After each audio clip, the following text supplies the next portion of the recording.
Moving to Poland at 19 was one of the biggest decisions I've ever made.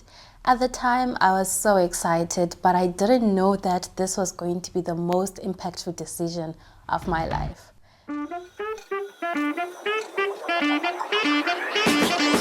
Hey there, welcome or welcome back to my YouTube channel. If you're new here, my name is Delight and it's lovely to have you here.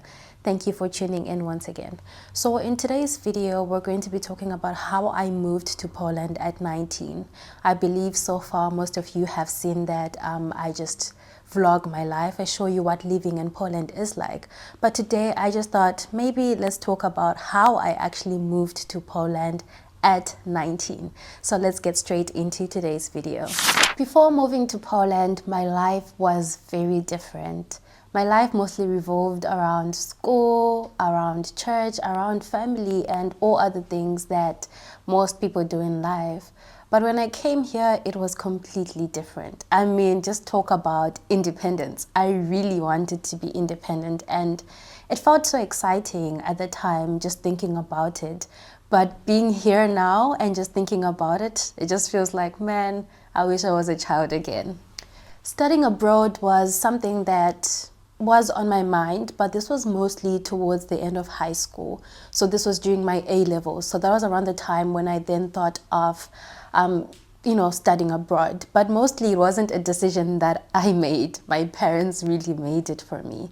So it kind of felt like something that was already in plan for me. It's not something that I just woke up and decided to say, okay, I'm going to go to Poland.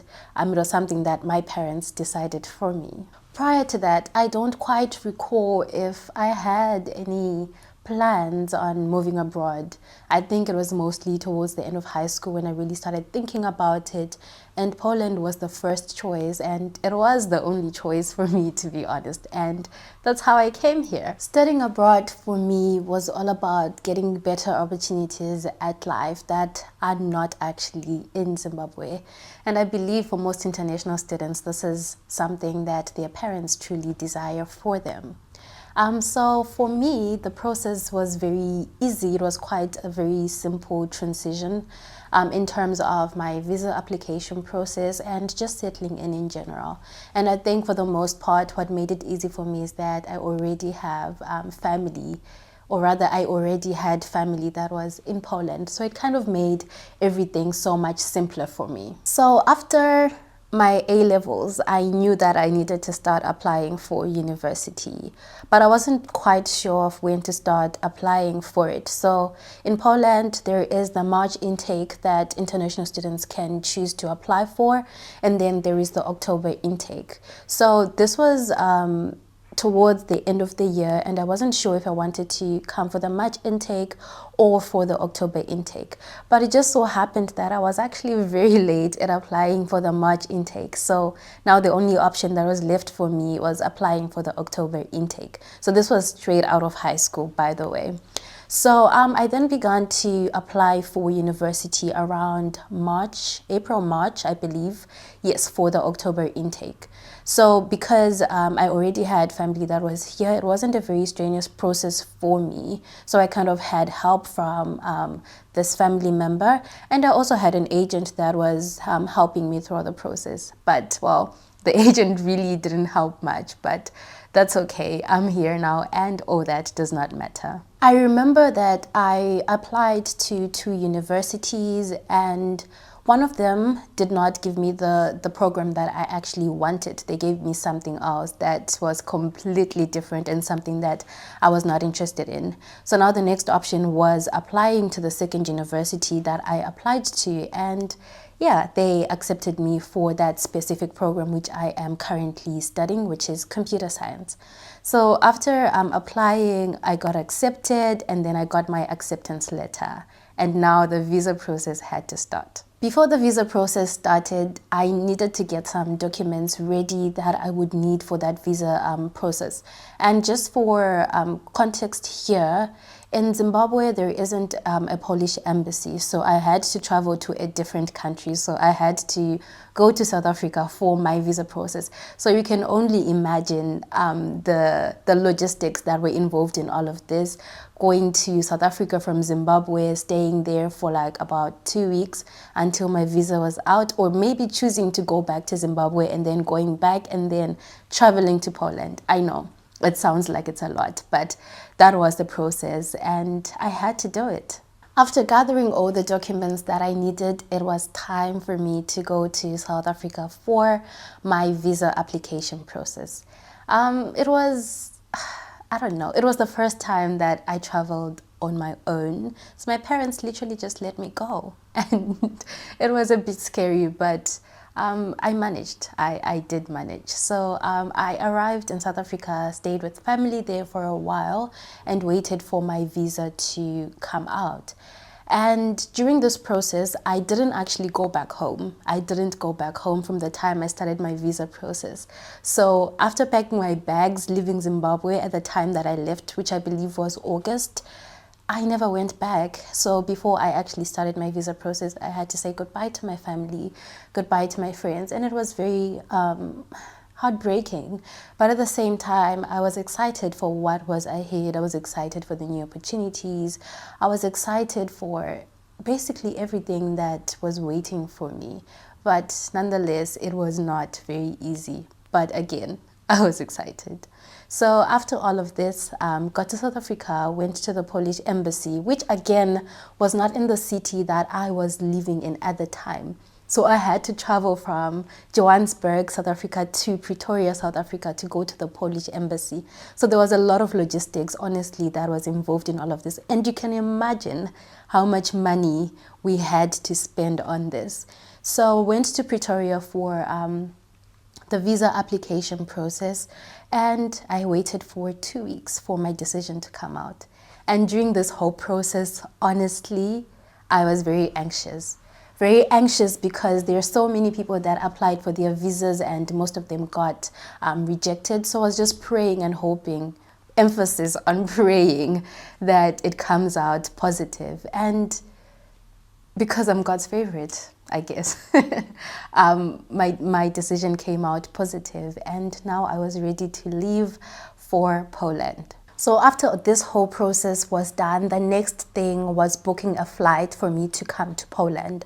So with Polish visas that are given to international students, there is always the earliest, should I call it exit or arrival time. So basically this is like them giving you the earliest date that you can arrive in Poland. So for me, I believe it was around mid-September, if I'm not mistaken. So now we had to book my flight that would allow me to arrive at the time that they had given me. And it was all just very interesting. And I think at that point, that's when it dawned on me that no, I am actually leaving and I'm not sure when I will be back. So it was very interesting, but at the same time, it was exciting. I guess for me, the independence was the fun part. You know, just growing up in a family where your parents do everything for you and all of that. It was kind of the fun part for me. But over time, I then realized that, you know what, maybe I should have stayed home with my parents for a little longer because of adult responsibilities and all of that. So now the flight was booked and it was time for me to leave for Poland. It was very interesting because I had to travel from South Africa to Poland, and mind you, I had never traveled alone before the time I went to South Africa, Johannesburg, for my visa process.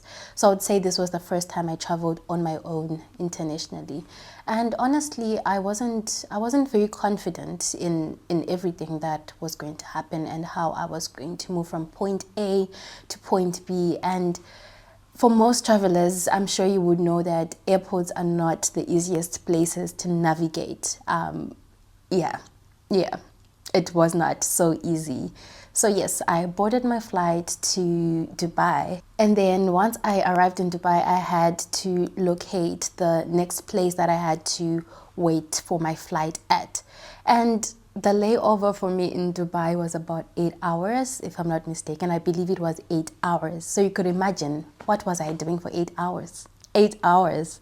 That's a long time. So upon arriving in Dubai, I had to look for my boarding gate. I managed to find it, but it took me a while. But I was basically just reading the signs that were just written and just following people and also just asking around. So that made it a bit easier for me. I knew that I needed to ask people when I wasn't sure. Otherwise, I was probably just going to be sitting at a boarding gate that was not even meant for my own flight.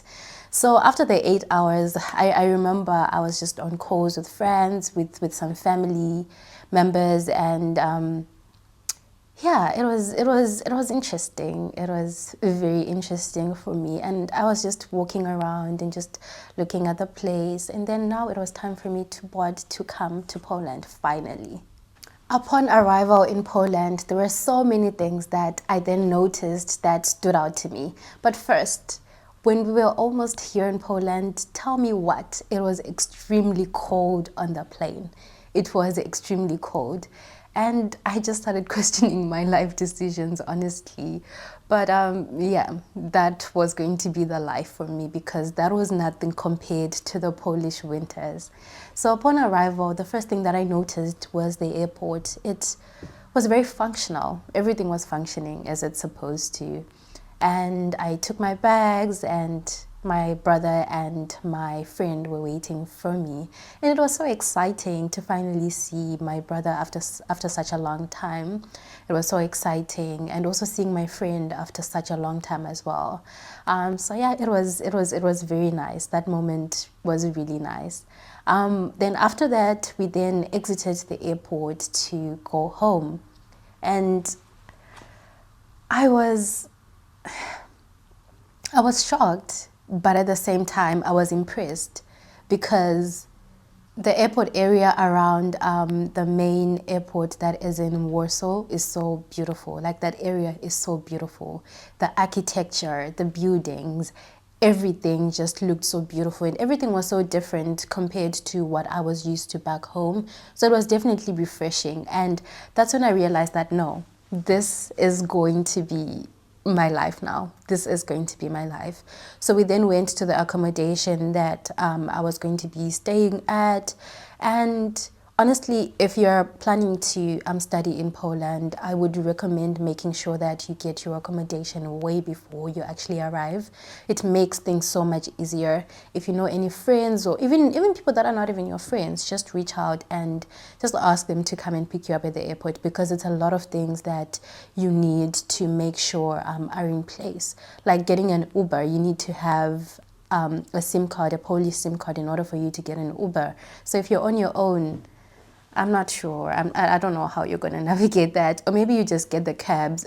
But nah, just don't do it. Just make sure that all these things are in place before you start. Also, do make sure that you are dealing with reliable people when it comes to your accommodation as well, especially if you do not have anyone that is here. Just make sure that things are in place and you will arrive and go to your accommodation, because after such a long flight, the last thing you want is for you to be moving around and trying to look for the place that you're supposed to be staying at. And thank God for me, everything was in place because of the help of family and friends. So we arrived at the accommodation I was staying at, and I believe I lived there for about 6 months. And honestly, it was interesting. It was interesting. I had to adjust to a lot of things. I had to learn how to budget. I had to learn how to use the public transport here. I had to learn so many things, and it was not easy. But I think over time, things just came naturally to me. And now I can truly say that I'm a pro. I'm a pro at everything. There's two things that I needed to adjust to so quickly. The first thing was the weather. Honestly, it's really cold here. It's really cold. And I think at the time it was around 4, which is also autumn.